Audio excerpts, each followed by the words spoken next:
Welcome back, and this is Wisconsin Shoe Guy. Today, we're going to have a very cool review talking a little bit about the shoes I wore this week, but there's going to be a focus on a split toe event that I held on Saturday, which was all about rubber-soled split toes. And then I wanted to do a shout out. One of the viewers actually commented on a shoe that is not his favorite in my collection, which is this, which is a country wingtip or a country brogue. And I really just wanted to acknowledge and say thank you for reaching out to me and letting me know that it's not your favorite. You know, part of the reason that I collect so many shoes is that I really find that there is something intrinsic about each of them, but I do like others, some better than others. And this would be one that has grown on me, but it took quite a while. So you know who you are. Thanks again for watching. Really do appreciate it. And now on with the program. Thanks again. Welcome to Wisconsin Shoe Guy. Here we do unboxing videos, we discuss general shoe knowledge, we do worth the price videos as shoe reviews, and we will do shoe battles, comparing shoe to shoe so that you can understand the differences. I also speak to experts in the field. So let's talk about shoes. Last week, I had the great opportunity to wear some Shell PTBs. These are Allen Edmonds, and followed by Carmina's. Then I had for Wingtip Wednesday, I wore the Cheney Avon, which I talked about in the intro. Then I had the Sons of Henry George in this beautiful museum calf, and followed by my mass drop Carmina's, my first Carmina, which is a semi-brogue. Now on Saturday, I decided to do something really cool, so I did this rubber toe split toe event. I started with these Bruno Maglis, and then moved on from there. These are the Edward Green Dovers, the Sons of Henry George. These are not in the same order I posted on Instagram. The Enzo Benafe 2745s in Sienna Hatch Grain. Then this is the Armory Jubilee in Pebble Grain. The Foster & Son or Henry Maxwell Wheatley, also in Pebble Grain, and then the Meermans, which are also a Pebble Grain, but a very different Pebble Grain. Then I moved on to suedes. Here is actually the one I started with, which is the Bontoni Quasimodo. Then this is a Carlos Santos split toe. This is the TLB 136 out of the Artista line. The Crockett & Jones Hardwick, which we'll talk about later. The Paraboot Avignon, which we talked about a couple weeks ago. The Carmina Forest split toe. And then I also had some boots that I included, also with rubber soles. The Gaziano and Girling Thorpe in Hatch Grain. The Carmina 80488 Custom on the Rain Last. And then finally the Alden Tanker on the Berry Last.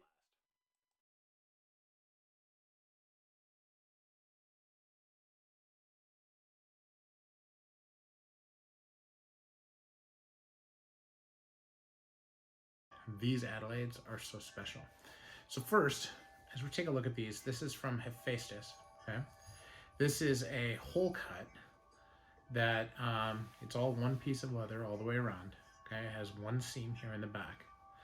Okay, has no like really stiff heel counter. Has a very stiff toe counter here, but this is really soft and has no rubber pad anywhere on the heel. All leather. Okay, beautiful Fiddleback. And what this is this is just a beautiful example of what you can do with textured shoes.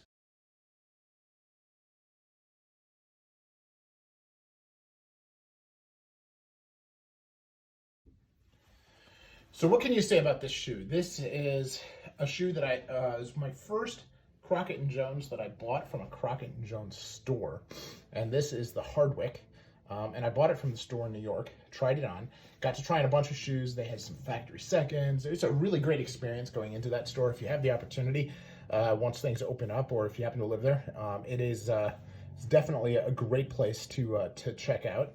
And I like this shoe. It is a single piece of leather. It's not a traditional derby cut, so it's more of the blucher type, although it's not a sewn-on blucher, right? They actually extended the leather to the facing, right?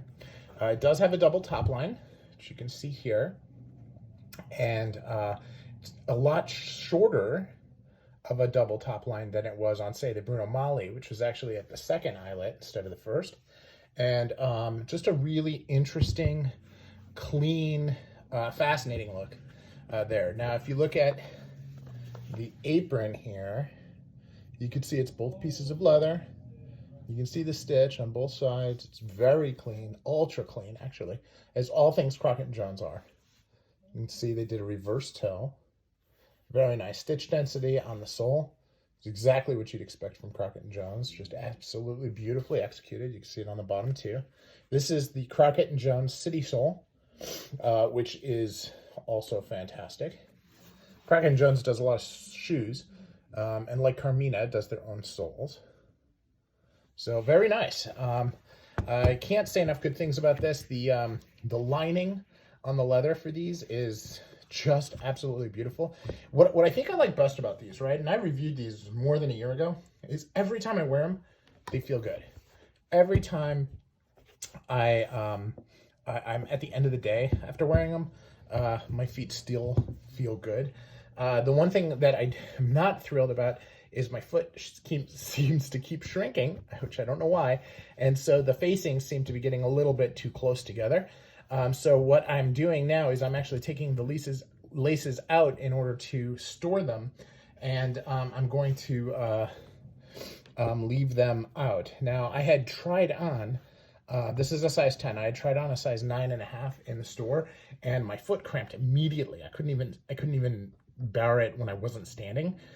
So I'm really nervous about going down a size, but I have lost weight since I tried them on, so maybe maybe this is, maybe it'll be fine to go to a 9.5, but, that experience really sat with me and has prevented me from sizing down on any of my CJs. So, but that must be something that I need to do, or I need to request that they last them without lacing, which will spread it out just a little bit. So, anywho, this is the Hardwick.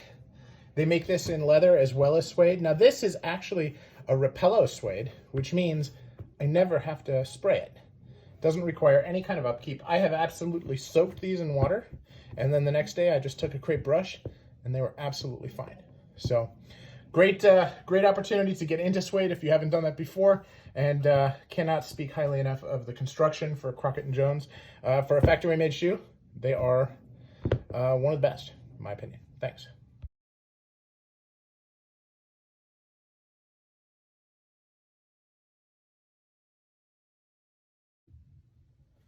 So this is an update on the Bruno Magli Camino.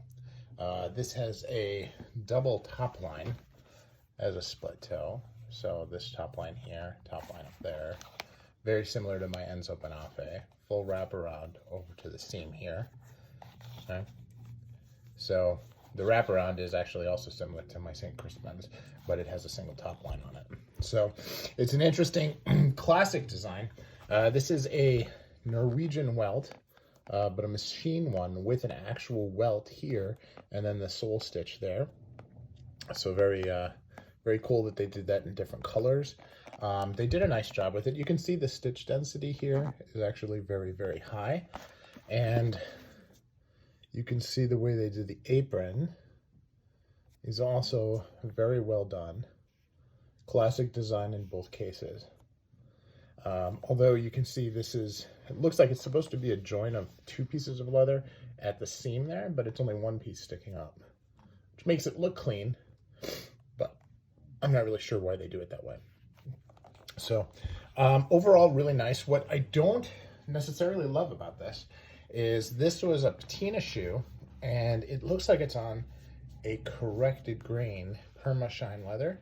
You can kind of see some cracking in some of the creasing here. It's very, very, very slight.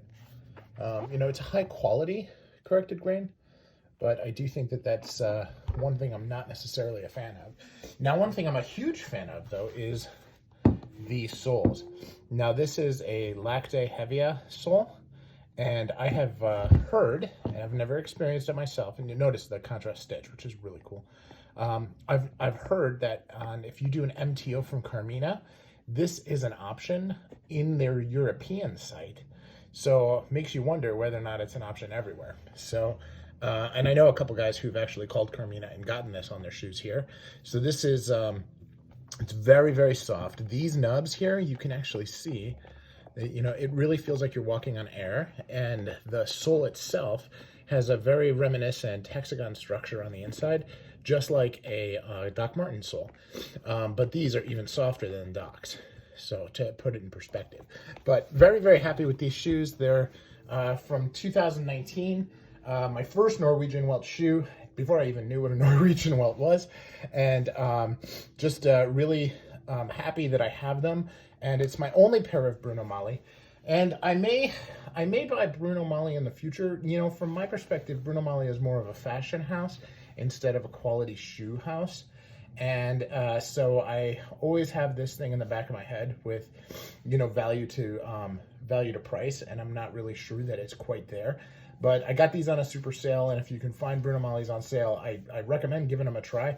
It's definitely been an experience owning it, and not bad in any way. So, and the quality all around, as I showed you before, is actually quite good. So, no worries there. So, thanks for watching.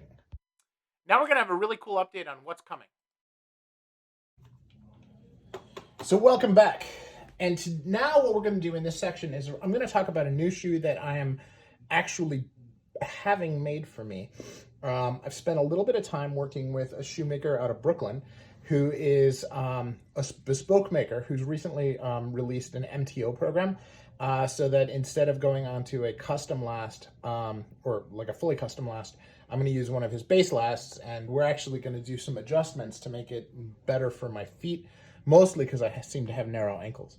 But as he has been working with me through the design, we decided that we're basically going to take these three shoes and we're going to have a baby between all three. So, whoa, wait a second. What do you mean? Well, so it's going to be a plain toe Adelaide like this one. Okay? No medallion though. And it's going to have a squared off U-throat like this one with the broguing, but it's not going to have any gimping. So that pinking up here at the top, that's called gimping on shoes, and it's not going to have any of that. So it's going to be smooth. And then it's going to be in a very, very soft, non-shinable fabric, okay, like suede, but it's not going to be suede. It's going to be this. Now this is called, and I'm not joking, dragon underbelly. Now we expect the toe to look like that, where it's stretched out a little bit, and the rest of the shoe like this. This is pretty thick, and you know, he's going to be able to layer it. He's going to be able to put it together. It's going to be lined, and it's going to be absolutely fantastic. So again, we're just going to put these three shoes together and imagine what happens between them when they all get together with this fabric. And I'll do this up here. You can see it like that. So think about it. Should be fun. We'll have to wait and see.